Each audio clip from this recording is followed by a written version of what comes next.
So why do we study war? I think most obviously simply to survive. In the 20th century, 150 million people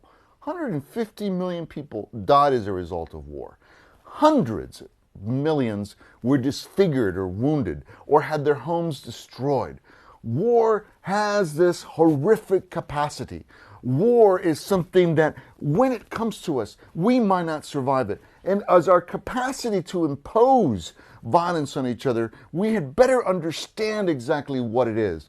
Look at the confusion in this woman's face. This is a German civilian that's being evacuated from some bomb site, and a soldier is helping her. That sense of confusion we should all feel when confronted by the horror of war. And we better try to understand it, not condone it, not rationalize it in a sense, but if we're going to do something about war, if we're going to resolve the riddle of war, we have to have a much better idea of what it is and where it comes from. This woman's repulsion and confusion, we're sympathetic, but it's not going to get us anywhere. We also study war to understand humanity. It makes horrible brutality seem normal and part of a rational course of action.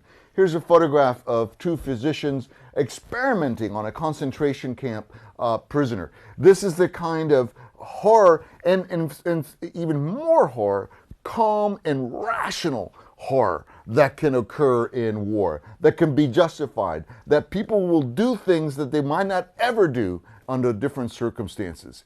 It's about human beings doing the impossible to each other, but also bearing the unbearable. Look at this scene from a trench. These men have been living in this horrible. This is from World War I. They have been living in these horrible conditions. This man is probably dead, or severely wounded.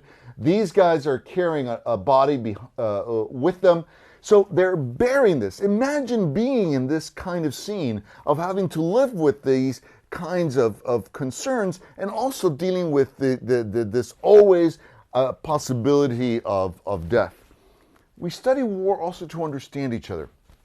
If I'm interpreting this photograph right, it's two British soldiers. I believe this is a German officer based on his cap.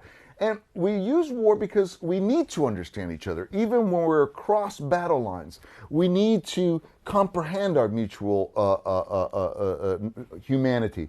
We need to be able to understand what motivates us to do the impossible, to bear the unbearable.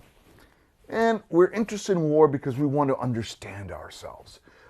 Here's an interesting illustration of an Austro-Hungarian soldier in the process of Catholic confession.